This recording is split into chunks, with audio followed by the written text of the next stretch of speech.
September 5th, 1972, 8 men in tracksuits hopped the fence at Munich's Olympic Village. Their mission was to hold Israeli athletes hostage and demand the release of 236 prisoners. साल 1972 में Germany के Munich में Olympic चल रहे थे। Munich से लगभग 20 kilometre की दूरी पर ओलंपिक विलेज बनाया गया था। यहीं पर सभी देशों के खिलाड़ी ठहरे हुए थे। 6 सितंबर 1972 को फिलिस्तीनी आतंकवादियों का एक ग्रुप उस होटल में घुस गया जहां इजरायली खिलाड़ी ठहरे हुए थे।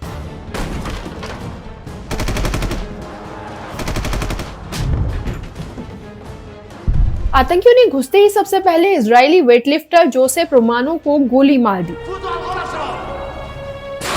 इसके बाद उसके कोच मोशे वेनबर्गे की भी हत्या कर दी गई। होटल में अफरा तफरी मच गई। फिर आतंकियों ने 9 इजरायली खिलाड़ियों को बंधक बना लिया। आतंकियों ने जर्मनी सरकार से मांग रखी कि इजरायल उनके लीडर्स को रिहा करे, वरना वो खिलाड़ियों को मार देंगे। Within hours, the gunmen announced their demands. They want the release of some 250 Palestinian prisoners held in Israeli jails. German सरकार आतंकियों की मांग के आगे झुक गई। उसने आतंकियों को सुरक्षित मिस्र के काहिरा पहुंचाने की बात कह दी। जर्मनी का प्लान था कि एयरपोर्ट पर आतंकियों को मारकर खिलाड़ियों को बचा लेंगे, लेकिन एयरपोर्ट पर एक टेररिस्ट ने हेलीकॉप्टर पर ग्रेनेड फेंक दिया।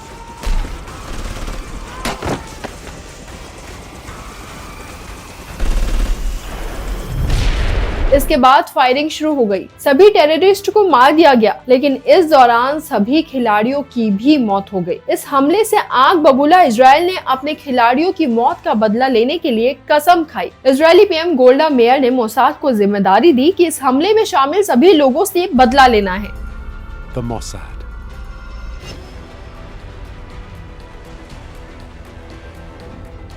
इसके बाद मोसाद ने secret operation Wraith of God शुरू किया। इस दौरान यूरोप और मिडिल ईस्ट में 1 दर्जन से ज्यादा आतंकियों को एक एक करके मौत के घाट उतार दिया गया। सबसे दिलचस्प बात तो ये है कि हर आतंकी की मौत के बाद मोसाद उनके घर पर फूलों का गुलदस्ता भेजती, जिस पर लिखा होता, हम ना भूलते हैं और ना माफ करते हैं। ये पूरी कहानी सुनकर आपको लग रहा होगा कि मैं आपको इस घटना के बारे में क्यों बता रही हूँ। इसके पीछे एक खास वजह है, पाकिस्तान में जारी आतंकियों का मर्डर और उसमें शामिल अज्ञात हमलावर, जो मोसाद के स्टाइल में ही चुन चुनकर एंटी इंडिया टेररिस्ट का खात्मा कर रहा है। जी हाँ, वो टेररिस्ट जो भारत से खास दुश्मनी रखते हैं, वो धीरे धीरे मरते जा रहे हैं, लेकिन उन्हें मार कौन रहा है, ये एक बड़ा सवाल है। तो चलिए आज इस स्टोरी में उस हर टेररिस्ट और उनकी मौत के बदले की कहानी को जानते हैं। Terrorists in Pakistan. Just a day after Lashkar-e-Taiba terrorist Abu Qatal was gunned down, a Jamaat leader has also been killed in Pakistan. Now, the ISI is reviewing security that Lashkar-e-Taiba, Jaish-e-Mohammed and several other terrorists enjoy in Pakistan. नवंबर 2022 में खालिस्तानी आतंकी हरविंदर सिंह संधू को पाकिस्तान के एक hospital में किसी ने जहर दे दिया। इसके बाद उसकी मौत हो गई। इसके 3 महीने बाद ही फरवरी 2023 को अज्ञात हमलावरों ने अफगानिस्तान के कुनार इलाके में इस्लामिक स्टेट के आतंकवादी एजाज अहमद अहंगर की हत्या कर दी और फरवरी में ही हिजबुल मुजाहिदीन के आतंकी बशीर अहमद पीर और अल बद्र संगठन के आतंकी सैयद खालिद रजा के सिर में गोली मारकर दोनों का काम तमाम कर दिया गया। इसके अगले महीने लश्कर इस्लाम के कमांडर सैयद नूर शालोबार को खैबर इलाके में मौत के घाट उतार दिया गया। इसके बाद इस तरह के हमले एक पैटर्न बन गए। 2023 में शाम करीब 8 बजे पाकिस्तान के पंजाब प्रांत के झेलम में लश्कर-ए-तैयबा का टॉप कमांडर और भारत का मोस्ट वांटेड आतंकी अबू कताल अपने काफिले के साथ जा रहा था। उस दौरान उसे अचानक कुछ अज्ञात लोगों ने घेर लिया। 15-20 राउंड फायर किए गए। कताल ने मौके पर ही दम तोड़ दिया और हमलावर भाग निकले।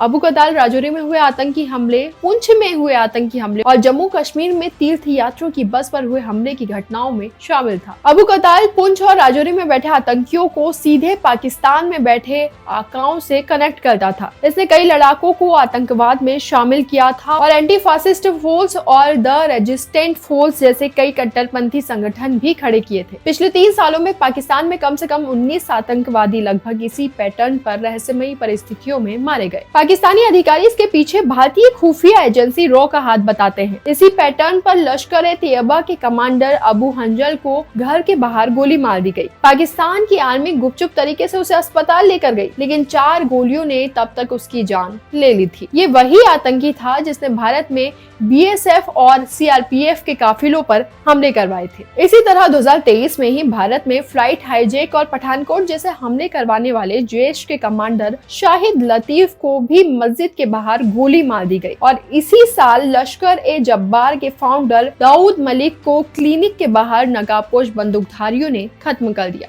पाकिस्तानी मीडिया ने इस पर अफसोस जताते हुए एक कबायली बुजुर्ग की हत्या बताया। ये वही आतंकी था जो भारत पर हुए कई आतंकी हमलों में शामिल था और बालाकोट एयर स्ट्राइक में भाग निकला था। फिर इसके बाद 6 मई 2023 को लाहौर में अज्ञात हमलावरों ने मॉर्निंग वॉक पर निकले Khalistani commando force chief Paramjit Singh Panjwar की गोली मारकर हत्या कर दी। परमजीत सिंह पंजवार आतंकी था जो हेरोइन की तस्करी कर पैसे कमाता और खालिस्तानी कमांडो फोर्स यानी KCF चलाता था। इसने ऑपरेशन ब्लू स्टार के दौरान सेना प्रमुख जनरल अरुण वैद की हत्या की थी और भारत सरकार की मोस्ट वांटेड लिस्ट में भी ये शामिल था। एंटी इंडिया आतंकियों की मौत का सिलसिला अब भी कायम रहा और नवंबर 2023 में भारत के मोस्ट वांटेड जैश-ए-मोहम्मद के आतंकवादी यूनुस खान को खत्म कर दिया गया। ये सिलसिला आगे बढ़ा और जनवरी 2024 में भारत विरोधी उपदेशक मौलाना अल्लामा मसूद उर रहमान उस्मानी की इस्लामाबाद में अज्ञात लोगों ने हत्या कर दी। आपको सरबजीत सिंह तो याद ही होगा, जिसकी भारत आने से पहले पाकिस्तान की जेल में रातों रात हत्या कर दी गई।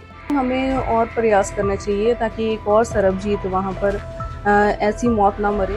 उसका भी बदला लिया गया और अप्रैल 2024 में सरबजीत सिंह के हत्यारे अमीर सरफराज उर्फ तांबा का मर्डर हो गया। इसी पैटर्न पर मार्च 2025 में पाकिस्तान के क्वेटा एयरपोर्ट पर आतंकी मुफ्ती अब्दुल बाकी को अज्ञात हमलावर ने गोलियों से छलनी कर दिया। ये सब तो महज कुछ चुनिंदा घटनाएं हैं। अगर सभी घटनाओं को बताना शुरू करे तो शायद पूरा दिन ही बीत जाएगा। पाकिस्तान भारत पर हमला करने वाले हर आतंकी की हत्या के बाद इतना दुखी होता कि पाकिस्तानी मीडिया हर आतंकी की हत्या को कभी बुजुर्ग की हत्या बताती तो कभी बिजनेसमैन की हत्या बताती। इसके अलावा पाकिस्तानी अधिकारी इसके पीछे भारतीय खुफिया एजेंसी रॉ का हाथ होने के आरोप लगाते। पिछले साल ब्रिटिश न्यूज़पेपर द गार्जियन ने एक रिपोर्ट में दावा किया था कि भारत चुन चुनकर पाकिस्तान में आतंकियों की टारगेट किलिंग कर रहा है। इस पर विदेश मंत्री एस जयशंकर ने कहा था कि टारगेट किलिंग करना भारत की विदेश नीति में नहीं है। I wondered if you had any comment on the recent allegations by Canadian Prime Minister Trudeau that agents of India, the government of India, are linked to the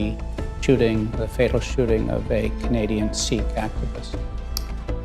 Yes, I do have a comment. Okay. Can you share them with us? Sure. No, I'll share with you very frankly what we told the Canadians.